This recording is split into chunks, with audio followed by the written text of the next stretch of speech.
Stock x ray, इसमें हम आज बात करेंगे बीसीसीएल आईपीओ यानी कि भारत कोकिंग कोल आईपीओ की। देखिए, ये काउंटर लिस्ट हो रहा है सोमवार को। बड़ी बेसब्री से इंतजार है इस काउंटर का। लिस्टिंग सोमवार को होगी और शेयर की अलॉटमेंट आ चुकी है, 14 जनवरी को ही पूरी हो गई है। अब जिनका देखे लॉट लगा, जिनको शेयर मिले, उनके पास लॉटरी का टिकट, लॉट मतलब लॉटरी का टिकट, लॉटरी का टिकट इसलिए क्योंकि ग्रे मार्केट प्रीमियम 14 रुपये चल रहा है, 23 रुपये की इसके इश्यू प्राइस है। तो एक अच्छे खासे प्रीमियम पर ये शेयर लिस्ट होने की तरफ जा रहा है। आईपीओ का रिस्पांस देख के ही आपको पता लग गया होगा, करीब करीब 144 गुना ये काउंटर जो है सब्सक्राइब हुआ है। इसमें कैटेगरी देख लेते हैं। ओवरऑल अगर आप देखोगे तो 143.85 गुना ये सब्सक्राइब हुआ। इसमें रिटेल पोर्शन में 49.37x ये ओवर सब्सक्राइब हुआ। QIP और NII यहाँ पर भी करीब 240 और 310 गुना ये ओवर सब्सक्राइब होता हुआ दिखाई दिया। तो काउंटर को ज़बरदस्त रेस्पॉन्स मिला है। एंकर इन्वेस्टर्स की तरफ से भी मिला था और इंस्टीट्यूशनल इन्वेस्टर से और सारे इन्वेस्टर्स कैटेगरी से ज़बरदस्त रेस्पॉन्स मिला है। अब 23 और 14 37 रुपीज़ तो इसकी अभी की प्राइस बनती है, जो कि CMP according to grey market premium. लेकिन जब ये लिस्ट होगा, क्या 37 रुपये पर बेच देना या नहीं बेचना, ये भी एक सवाल होगा, क्योंकि करीब 8.5 के PE मल्टीपल पर शेयर आ रहा है 23 रुपये के भाव पर। अगर आप देखोगे, अगर ये 37 रुपये पर भी आता है तो 10 सवा 10 के PE मल्टीपल पर। मार्केट में ज़्यादातर शेयर 20-20 के मल्टीपल पर चलते हैं। हालांकि PSUs कंपनीज़ को थोड़े कम मल्टीपल मिलते हैं। आप अगर PSU बैंक्स में जाओगे तो अभी भी बहुत सारे PSU बैंक्स के जो मल्टीपल हैं वो 10 के नीचे हैं। बहुत सारी PSU कंपनीज़ के जो PE मल्टीपल हैं वो 10 के आसपास है। बहुत सारी के 15-20 से ज़्यादा है नहीं। तो अगर आप मैक्सिमम रेंज भी लोगे तो 20 का मल्टीपल, अगर 15 या 20 का मल्टीपल भी खींचोगे तो यहाँ से भी मतलब एक अच्छा खासा अपसाइड खुला हुआ है। डाउन साइड में क्या करना है, अगर ये नीचे आ जाए लिस्टिंग पर 37 रुपये से लिस्ट होके और नीचे मिल जाए किसी वजह से, तो क्या लेना है नहीं लेना है, ये भी पूछेंगे। अंशुल भाई ये बताएं, BCCL इस काउंटर पर क्या करना है मंडे को? तो BCCL या कोई भी IPO वही करना है जो हर IPO में करते हैं। अगर listing positive 3 to 5 days juice निकालना है, नेगेटिव होती है तो तुरंत निकलना है, और चौथे पांचवें दिन जाके जब ट्रेलिंग स्टॉप लॉस हिट हो जाए तो IPO बेस बनने का वेट करना है। ठीक है।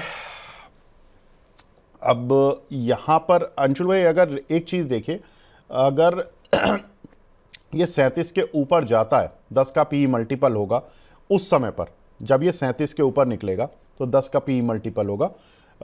तो क्या आपको लगता है कि ये काउंटर 15-20 के PE मल्टीपल तक के लिए, यानी कि और एक 50% अपसाइड के लिए खेला जा सकता है? मतलब मैक्सिमम रेंज क्या रखें इस काउंटर की? अगर आप ये देखें, मैं आई नो कि आप चार्टिस्ट हैं, आप बिना चार्ट देखे नहीं बोलना चाहेंगे, लेकिन अगर एक जो कि हम स्टॉक मार्केट में 15-20 साल से, तो एक अनुभव भी है, तो वो अनुभव के आधार पे मैं पूछ रहा हूँ।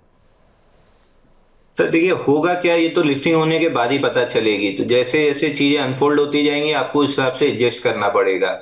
तो आउट ऑफ ऑल IPOs जैसे ट्रेड किए जाते हैं, फिर I would stick to that. Positive listing हुई और तुरंत सेलिंग नहीं आई तो उसी लो के ट्रेल करते हुए जो ग्रो में किया था, जो बाकी में किया था, वही करेंगे, क्योंकि 100 में से 90 बार वही चीज होती है। So I would go with the highest probability. ठीक है। अब आते हैं इसकी होल्डिंग कंपनी के ऊपर, क्योंकि कोल इंडिया तो लिस्टेड है और कंपनी के करीब 616 करोड़ शेयर हैं कोल इंडिया के, जो स्टॉक मार्केट में और जो गवर्नमेंट ऑफ इंडिया के पास जो होल्डिंग है, सारा मिला के 616 करोड़ शेयर है। मैं ये क्यों बता रहा हूँ, पहली लाइन में क्यों बता रहा हूँ, आपको आखिरी लाइन तक आते आते सब कुछ क्लियर हो जाएगा। वो इसलिए BCCL IPO का पैसा सीधा जाएगा कोल इंडिया के अकाउंट में। अब कोल इंडिया को गवर्नमेंट ऑफ इंडिया कह रही है कि भाई आप अपनी जितनी भी सब्सिडरीज हैं उनको 2030 तक लिस्ट कराओ। इसके पीछे क्या मंशा है?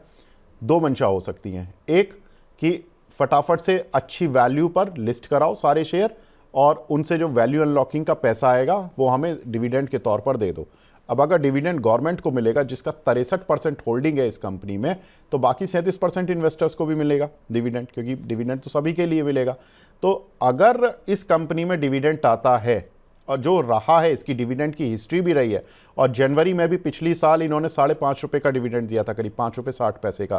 तो अगर ये इतना डिविडेंड देती है, 8 रुपये 10 रुपये का स्पेशल डिविडेंड, क्योंकि बीसीसीएल के अमाउंट को भी जोड़ सकती है, बीसीसीएल के अमाउंट से केवल 2 रुपये पर शेयर का ही डिविडेंड मिल पाएगा, लेकिन अगर ये डिविडेंड देती है तो एक अच्छी खासी डिविडेंड पेइंग वाली जो कंपनी थी, ये थोड़ी सी और डिविडेंड पेइंग की रफ्तार तेज कर सकती है अपनी। अंशुल जी, ये बताइए, कोल इंडिया को एक चार्ट पर देखकर, थोड़ा सा लॉन्ग टर्म चार्ट देखना, इसका वीकली या मंथली चार्ट, उसके आधार पे बताना कि ये काउंटर कैसा लग रहा है कि अगर इसको डिविडेंड के आधार पर देखा जाए। तो 440 का मेजर रेजिस्टेंस है, मेरे को लग नहीं रहा वो निकलेगा। अगर निकल गया तो 489 का ऑल टाइम हाई मिल सकता है। प्रीवियस जो बड़ी रैली रही है 2021 से 2024 इंटरिम बजट तक, अगर ये बाइंग क्लाइमेक्स नहीं है तो भी डाइजेस्ट करने में 1.5 से 2 साल लगेगा। और अगर ये, क्योंकि 600% की रैली थी, और अगर ये बाइंग क्लाइमेक्स है तो 330 और उसके बाद 207 रुपए आ सकता है। ठीक है, तो यहाँ पर कोल इंडिया में ये दोनों लेवल्स आप याद रखें। कोल इंडिया देखिए इस समय रडार पर रहेगा, मंडे भी रडार पर रहेगा। ये काउंटर जैसे ही बीसीसीएल की लिस्टिंग होगी तो बीसीसीएल तो फोकस में रहेगा, उस दिन कोल इंडिया भी रहेगा। तो कोल इंडिया पर आपको ये विजन लेकर भी चल सकते हो कि एक डिविडेंड मिलेगा और उसमें स्पेशल डिविडेंड्स की भी आने वाले समय में संभावनाएं बढ़ जाएंगी। और बीसीसीएल के आईपीओ की लिस्टिंग तो देखिए 37 के आसपास होगी। लिस्टिंग डे पर क्या करना है, कैसे करना है, वो हम उस दिन भी बात करेंगे, लेकिन एटलीस्ट आज हम ये कह सकते हैं कि बीसीसीएल आईपीओ में एक अच्छी लिस्टिंग की उम्मीद की जा सकती है। ठीक है अंशुल जी, बहुत बहुत शुक्रिया हमसे जुड़ने के लिए, अपना कीमती समय देने के लिए, थैंक यू सो मच। कोई डिस्क्लेमर ऐड करना चाहते हैं तो कर दीजिए। अदानी ग्रीन और रिलायंस मेरे पर्सनल पोर्टफोलियो में, तो इस पे कोई बात हुई नहीं, मतलब सलाह दी नहीं। बाकी जो सलाह आपको दी है वही लगभग सभी को दी है। ठीक है, thank you so much for joining in. धन्यवाद। इस सिप से तो नींद टूटती है, लेकिन केवल जागना नहीं, आगे भी तो बढ़ना है।